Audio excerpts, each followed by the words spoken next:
My daughter made a shocking discovery. She found cameras hidden inside her school's locker room.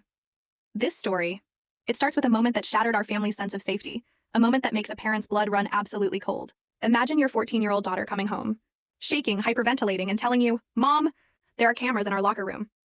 She was utterly violated, throwing her phone at me before sprinting upstairs, where I could hear the shower running for an hour, scrubbing her skin until it bled to get the feeling of being watched off. Before I even had a chance to fully process the horror, I was already on the phone, calling every parent I knew. That same evening, 7 of us, including a fierce lawyer mom who specialized in child advocacy, stormed into the principal's office after hours. "Why are there cameras where our children change?" I yelled, my voice cracking with pure rage. But Mrs. Lynch, the principal, was unnervingly calm, almost like she'd rehearsed this, an explanation already forming on her lips. Everyone was threatening lawsuits, calling the police until she finally spoke. According to her, these cameras were for our children's safety. Our safety? Someone scoffed. "Yes," Mrs. Lynch continued, as if speaking to unruly toddlers. "Last year, we had an act of property destruction in the changing rooms. We all remembered that. Someone had deliberately left the taps running, flooding the entire school.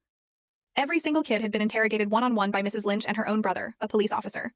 So now the cameras, she explained, were there to ensure that if it happened again, the perpetrator would be caught, and our innocent kids wouldn't risk being suspected." It sounded plausible in a cold corporate way, but Sandra, the lawyer mom, wasn't buying it.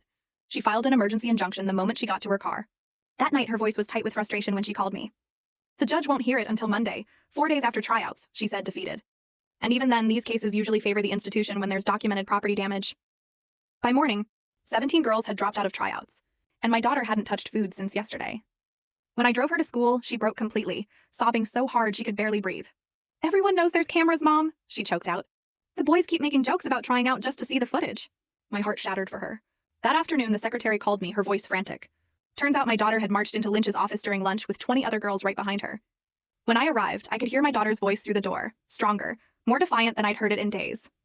"We're not leaving until you remove the cameras," she declared. Lynch's manufactured calm finally cracked. She snapped, "I cannot have students making demands in my office." And that's when my daughter said something that made me so... Full story video added in below.